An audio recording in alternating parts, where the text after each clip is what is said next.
যিনি নামাজ পড়েন না কিন্তু কোরবানি দেন, তার কোরবানি কবুল হবে কিনা? নামাজ পড়ে না কিন্তু নামাজ আল্লাহর পক্ষ থেকে ফরজ, সেই বিশ্বাস আছে।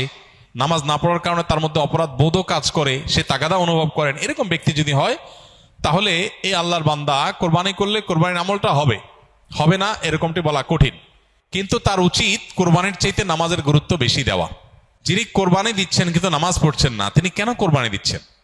যদি আল্লাহ সন্তুষ্টির জন্য হয় তো আল্লাহ তো কোরবানি দিলে যতটুকু খুশি হবে তার চেয়ে হাজার লাখো গুণ বেশি খুশি হবে নামাজ পড়লে, যেটাতে টাকা পয়সা খরচ হবে না, এত কষ্টও হবে না। তো সেই জিনিসটা না করে তিনি কেন কোরবানি দিচ্ছেন? হতে পারে যে সামাজিকতার কারণে, ফ্রেশ গোশত আহরণের উৎসবে সামিল হওয়ার জন্য। এইসব যদি হয় তাহলে এটা তো সামাজিক কোরবানি, শরঈ বা দ্বীনি কোরবানি না। তো এই সমস্ত ভাইদের উচিত নামাজের গুরুত্ব আরো বেশি করে বোঝা এবং তাদেরকে দাওয়াত দেওয়া। তবে তিনি যদি আল্লাহকে সন্তুষ্ট করার উদ্দেশ্যে করেন, তার ওই আমল এটার কারণে কবুল হবে না, এরকম কথা বলা কঠিন। ব্যবসা কিভাবে হালাল, ব্যবসা ক্ষেত্রে শরিয়া কি বলে, ব্যবসা ক্ষেত্রে শরিয়ার মূলনীতি কি, এটা তো 2 ঘন্টার লেকচারের বিষয়। আমরা শুধুমাত্র কয়েক সেকেন্ডে যে জিনিসটা বলতে চাই সেটা হলো, ব্যবসাকে আল্লাহ তাআলা হালাল করেছেন। আল্লাহ বলেছেন আহাল্লাল্লাহুল বাইআ ওয়া হাররামার রিবা, আল্লাহ ব্যবসাকে হালাল করেছেন। বিধায় আমরা ব্যবসার মানসিকতা লালন করব। বিশেষ করে আপনারা যারা এখানে স্কিলে ট্রেনিং এর জন্য এসেছেন, আমাদের চেষ্টা থাকতে হবে এন্টারপ্রেনার হওয়ার, উদ্যোক্তা হওয়ার, ব্যবসায়িক উদ্যোক্তা হওয়ার। স্বপ্ন দেখেন, চেষ্টা করেন, সাধনা করেন, আল্লাহর কাছে দোয়া করেন, দেখবেন আল্লাহ তাআলা বারাকা দিয়ে দিয়েছে। তো এই জন্য ব্যবসার মধ্যে বেশিরভাগ রিজিক আল্লাহ তাআলা রেখেছেন কিসের মধ্যে? ব্যবসার মধ্যে। এবং ব্যবসার মধ্যে বারাকা বেশি রয়েছে, এই জন্য ব্যবসার মানসিকতা থাকা উচিত। এর মানে এই না যে চাকরি করা জায়েজ নাই, চাকরি করা জায়েজ আছে। নবী আলাইহিস সালাম নিজে অন্যের অধীনে কাজ করেছেন, সেটা এক প্রকারের চাকরি, কিন্তু আবার একই সাথে তিনি বাজারে গিয়ে ব্যবসা করেছেন এবং সেটাই ছিল তার মূল এবং প্রধান জীবিকা নির্বাহের মাধ্যম। এজন্য ওইদিকে আমাদের অগ্রসর হওয়া উচিত।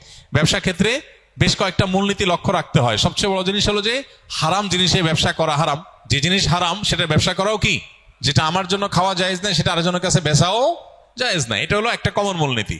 দ্বিতীয়ত হলো ব্যবসা করার ক্ষেত্রে নবী আলাইহিস সালাম বলেছেন সামহান ইযা রাহিমাল্লাহু ইমরাআন সামহান ইযা বা সামহান ইযা ইশতারা। আল্লাহ ওই ব্যক্তির প্রতি রহম করেন যে ব্যক্তি বেচুক কিংবা কিনুক সবসময় সে দয়া পরবশ থাকে, অন্যের অধিকারের ব্যাপারে সচেতন, সব মিলিয়ে তার ভিতরে স্যাক্রিফাইসের মানসিকতা, তার ভিতরে ছাড় দেওয়ার মানসিকতা, আন্তরিকতাপূর্ণ মানসিকতা থাকে। শুধু ঠকানো না, একজন প্রতিষ্ঠিত ব্যবসায়ী, বাংলাদেশের প্রথম সারির টপ 10 or 15 সফল ব্যবসায়ীদের মধ্যে একজন হবেন।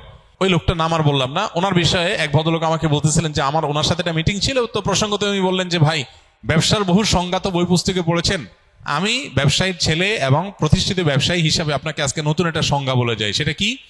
বললেন যে ব্যবসা হলো সেটা যেটাতে আপনার ক্লায়েন্টও লাভবান হবে, আপনিও লাভবান হবেন। এই চিন্তা যদি করেন তাহলে তার নাম ব্যবসা।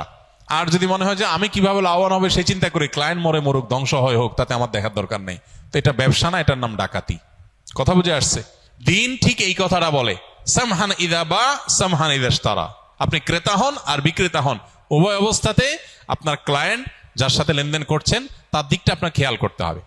আমার মনে আছে থাইল্যান্ডের ব্যাংককে একটা দোকানে একটা প্রোডাক্ট কিনতে গেছি আমি। তো যে জিনিসটা কিনতে গেছি, আমার এক নিকটাত্মীয় উনি অর্ডার করেছেন যে এই জিনিসটা আনার জন্য। তো ওখানে যেহেতু ওইটা আমি পাইছি, আমি দোকানদারকে বললাম যে এটা একটা নিছি, নেওয়ার পর বললাম সন্দেহ হচ্ছে আরেকটা আছে একটু বেশ কম, আমার মনে হচ্ছে যে যদি ওইটা হয়, বেচারা চাইছে দুইটাই নিয়ে যাই, এই জন্য বললাম ওইটা দাও। পরে আমাকে দোকানদার বলল তুমি যেটা নিচ্ছো আর এটা নিচ্ছো সেম জিনিস, এখানে যে পার্থক্য দেখছো এটার কারণে ম্যাটেরিয়ালে কোনো পার্থক্য হয়নি। তিনি আমাকে বুঝালেন জিনিসটা সেম, তুমি যদি নাও তাহলে ডাবল লাগলে তুমি নিতে পারো, আর না হলে তুমি হয়তো এটা নেওয়ার কোনো যুক্তি নেই, তুমি যেটা নিয়ে সেটার ভিতরে চুল পরিমাণ ম্যাটেরিয়ালে কোনো বেশ কম নাই। শেষ পর্যন্ত আমি এটা কিনতেই পারলাম না। সে আমাকে এমন ভাবে বুঝাইলো, দোকান থেকে বেরিয়ে করে দিল যে তুমি নিলে দুইটা নাও, লাগলে সেটা ভিন্ন কথা, কিন্তু যেটা নিছো আরেকটা নিতে আসছো একটু লেখা বেশ কমের কারণে, এই লেখার কারণে ম্যাটেরিয়ালে কোনো পার্থক্য হয় নাই, জিনিস সেম, অযথা তুমি কেন টাকা নষ্ট করবা? আমাকে সে কিনতেই দেয় নাই, আমি বাইরে চলে আসছি। একজন অমুসলমান, একজন ভিন্ন ধর্মাবলম্বী, সে তার দোকান থেকে, আমি একজন ভিন দেশি, সে আমাকে প্রোডাক্টটা বিক্রি করলো না। দিন যে জিনিসটাকে বলে দুর্ভাগ্যজনক বাস্তবতা আমাদের মুসলমানদের থেকে আজকে চলে গেছে, সেটা আমরা মুখে মুখে বলি, আমলে নেই। তো আপনারা ইনশাআল্লাহ কর্মক্ষেত্রে বিভিন্ন ক্ষেত্রে উদ্যোক্তা হয়ে উঠবেন। না খেয়ে থাকলেন, টাকা কম কামাই করলেন, উপার্জন কম হলো, কিন্তু কখনো কোনো মানুষের ক্ষতি যেন আমার দ্বারায় না হয়। আল্লাহ আমাদেরকে সেটা করার তৌফিক দান করুন। তো ব্যবসার মূলনীতিগুলো বোঝার জন্য ব্যবসা শুরু করার আগে ব্যবসা সংক্রান্ত বিধিবিধানগুলো আলাদা জেনে নিতে হবে, আলাদা কোর্স করে নিতে হবে। কি কি আমল করলে আল্লাহর খুব নিকটে যাওয়া যাবে, কোন আমল করলে আল্লাহ খুব খুশি হবেন? ভাই, যে আমলগুলো করলে আল্লাহর সবচেয়ে নিকটে যাওয়া যাবে এর মধ্যে সবচেয়ে বড় আমলটা হলো সিজদা। নবী আলাইহিস সালাম বলেছেন, আকরাবু মা ইয়াকুনুল আবদু মির রাব্বিহি ওয়া সাজিদ, বান্দা আল্লাহর সবচেয়ে নিকটে যেতে পারে সিজদারত অবস্থায়। এই জন্য সিজদার আমলটা আমাদের বেশি থেকে বেশি করা উচিত। সিজদার মাধ্যমে আল্লাহর সবচেয়ে কাছাকাছি যাওয়া যাবে। আপনি যদি চান আল্লাহর খুব কাছে গিয়ে কিছু বলতে, তাহলে সিজদা দিয়ে আল্লাহর কাছে দোয়া করেন, বেশি করে নফল নামাজে। এটা হলো আল্লাহর সবচেয়ে কাছে যাওয়ার সবচেয়ে বড় মাধ্যম। আর কোন আমল করলে আল্লাহ খুব বেশি খুশি হন বা সবচেয়ে বেশি খুশি হন, এটা আসলে আপেক্ষিক।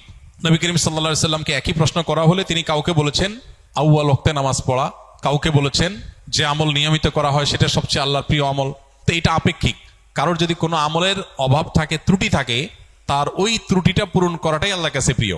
কারণ নামাজটা মাশাআল্লাহ শুরু ওয়াক্তে পড়েন উনি, কিন্তু আমলের কোনো কন্টিনিউশন নাই, তাহলে সে ব্যক্তি কন্টিনিউয়াসলি কোনো আমল করবে, এটা তার কাছে তার জন্য বেশি গুরুত্বপূর্ণ। আল্লাহ এতে বেশি খুশি হবেন।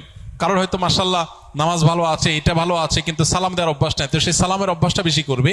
আর এর বাইরে আল্লাহর পছন্দনীয় কাজের তালিকা, এটা নিয়ে আমাদের একটা ভিডিও আছে ইউটিউবে, সেটা দেখতে পারেন। সেখানে আমরা কোরআনে এবং হাদিসে ইন্নাল্লাহা ইউহিব্বু বলে যে সমস্ত, এই শিরোনামে যে সমস্ত আমলের কথা বলা আছে, আল্লাহ তাআলা অমুককে পছন্দ করেন, অমুক কাজ পছন্দ করেন, এই তালিকাটাকে নিয়ে আমরা একটা বক্তব্য দিয়েছি, সেটা ইউটিউবে আছে।